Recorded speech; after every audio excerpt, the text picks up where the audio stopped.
In our last lesson, we talked about formal progression and climax. In this lesson, I want to look into the question of climax in more depth. We all know some pieces with enormous climaxes, often at the end of the piece. The end of the last movement of Mahler's Third Symphony is a typical example.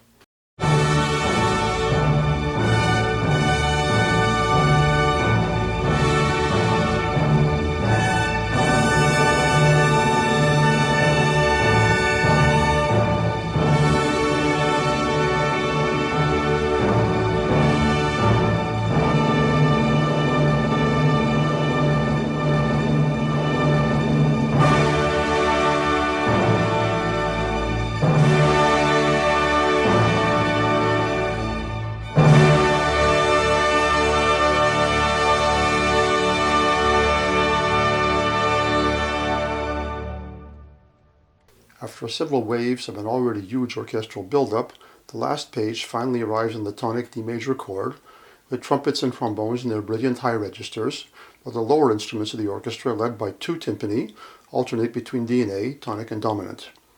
3 bars before the end, the trombones, which have been playing quietly up to that point, are finally marked forte. When they're finally allowed to play with full power, it's as though the heavens have opened up. Master orchestrator that he is, Mahler saves something for the culminating moment, and the effect is overwhelming. It's clear that this is not only the climax of the movement, but of the whole symphony. Given the ubiquity of formal progressions in music, we might expect most music to have climaxes. At one point, I just took that for granted, but in fact the reality is more complicated.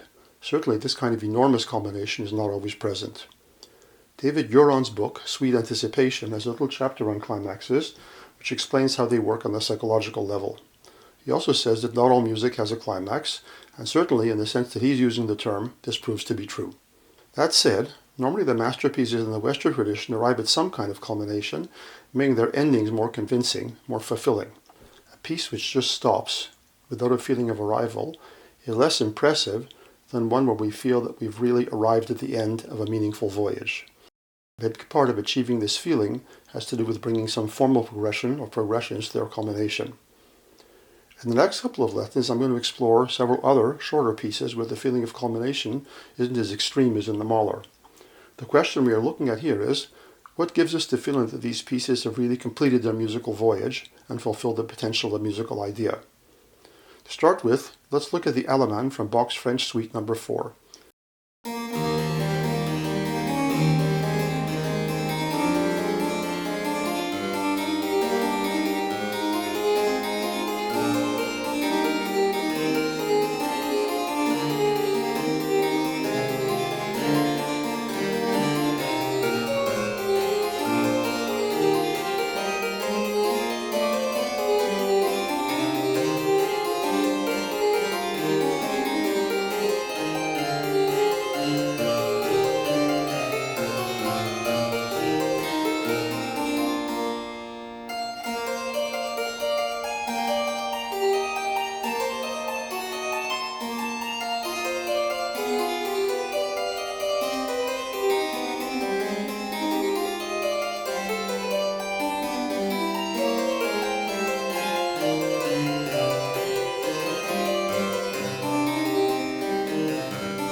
Overall, this is a binary form, that is to say in 2 main parts, each repeated.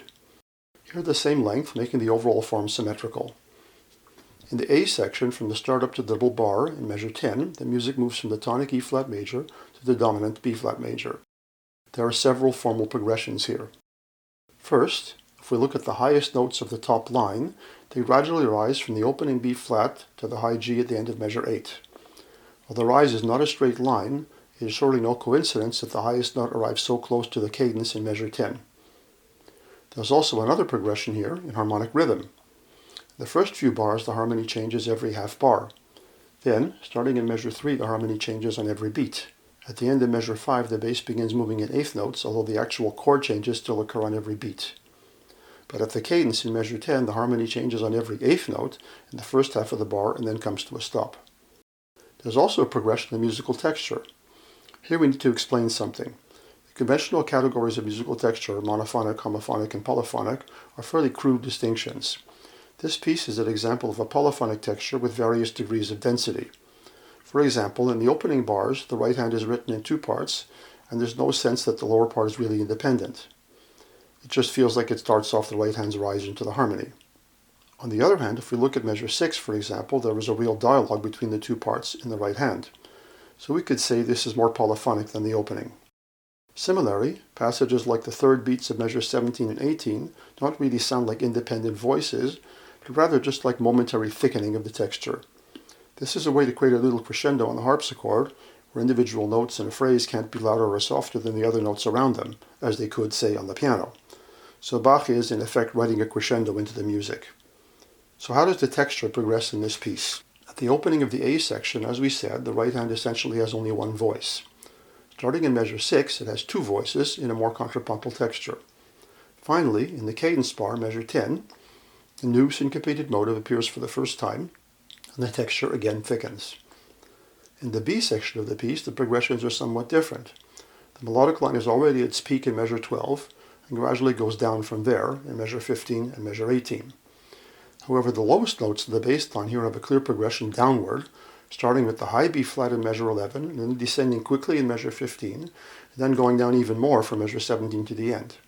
And as the lowest C arrives in the left hand on the third beat of measure 19, the right hand is also in its lowest register in the whole piece.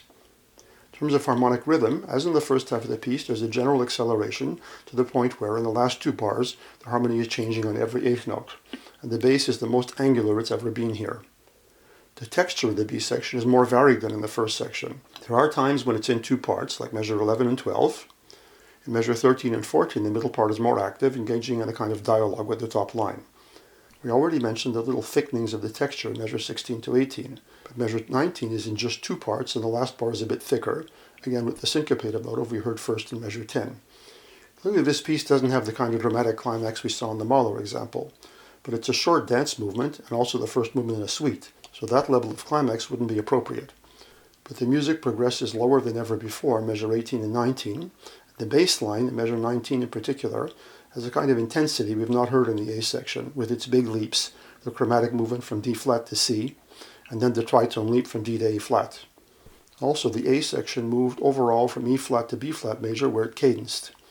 The B section has a cadence in measure 16 on C minor, and then wends its way back to the E flat major, giving a sense that, in terms of tonality, we're coming home.